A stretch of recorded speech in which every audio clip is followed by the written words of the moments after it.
Star Citizen has always been about risk versus reward, economics and exploration balanced against piracy and danger. And it doesn't matter whether you're a bandit, someone upholding justice, or simply defending yourself.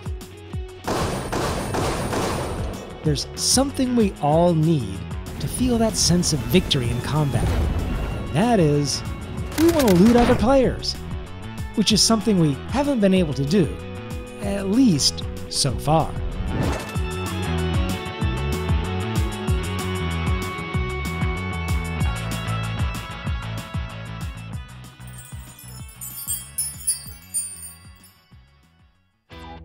There are several gameplay elements which have started to coalesce together that's going to produce a game-changing player experience for almost everyone. And that is this idea of being able to take the loot off other players we engage with. I want to get right into showing the game building blocks that allow this to happen, but as I said in my intro, looting other players isn't just an experience for the pirates of the game. For every pirate or aggressor, there's someone on the other side trying to prevent it, whether you're doing that actively as some sort of bounty hunter or protector of the law, or just a simple trader who found himself in the wrong place at the wrong time. Regardless of which side you're on, if you find yourself the victor of an engagement, you want that extra spice of being able to reap the rewards of a well-planned attack or stunning defense. I mean, what would feel better than being ambushed as you're coming out of a trading outpost? Being able to take down the scoundrel. And then adding a little salt to the wound by stripping him of his fully tricked out weaponry. Hey, and if you do play the shadier side of the game, now you have an actual reason to take down that guy who just spent the last hour hand mining. So where does this start? This starts with the new inventory grid system that CIG talked about a few weeks ago. First up is a new generalized layout and drag and drop system for building blocks, intended to be the basis for potential improvements to the inventory management system. The idea here is that each area can be marked as a drop target, synchronized with external storage, space in your backpack, additional spaces on the chest and/or legs, and the like. And that when an item, represented here in a variety of box sizes and shapes, is moved from one area to the next, they are either displayed on the character in the correct area or hidden within the backpack if placed there. I don't want to assume too much, because this is just an early prototype of this feature. But it is fairly clear that the intention is to be able to display multiple storage areas on your screen and move things around. Jared mentioned storage areas such as your backpack, your legs, your chest, but he also used the term external storage areas.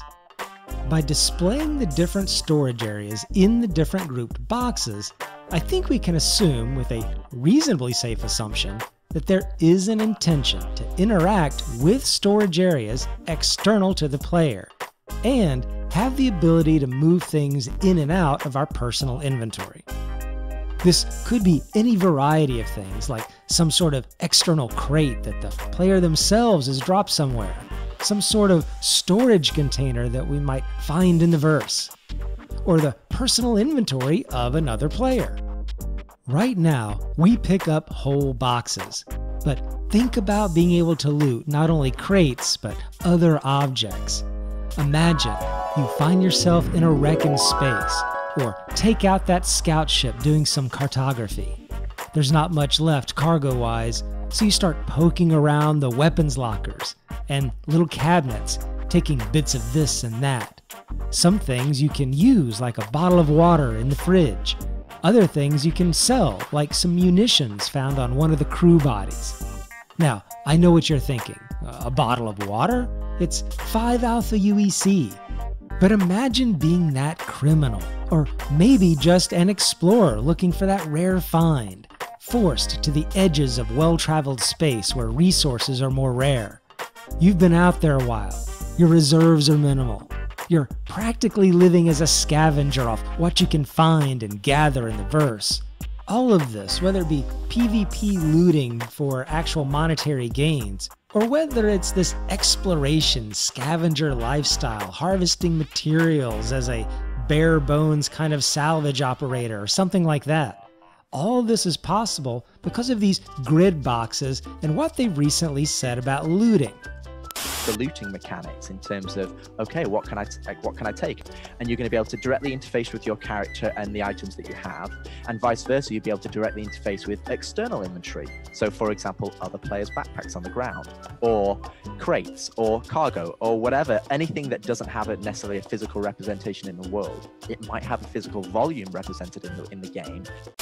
Now, as cool and game opening as this whole thing about looting players will be, it could bring out the most villainous people. Scum and villainy. They will start on a killing spree for the sake of this looting mechanic, particularly if we're able to sell most of the inventory items that we'll be able to take. Is this going to be a problem? Will this ruin the game? Personally, I don't think it will be bad for the game, but it probably will change how people approach doing things in the verse.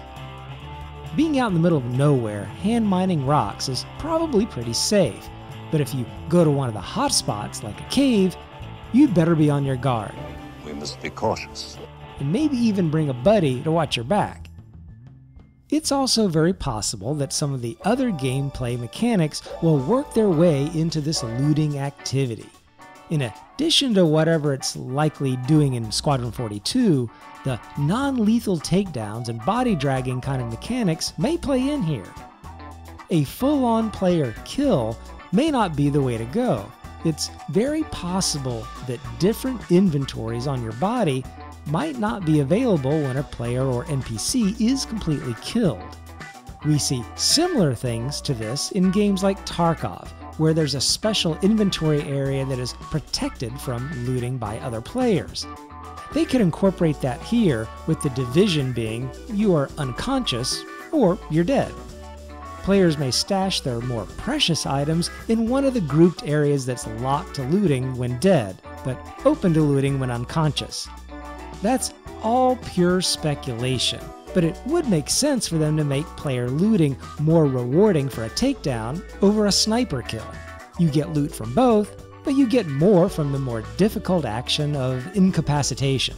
Similar to what they've said about ships. Blowing up a ship makes you lose most of the cargo, but disabling one will give you the biggest rewards. And let's not forget what should be coming in 3.11, the player surrender.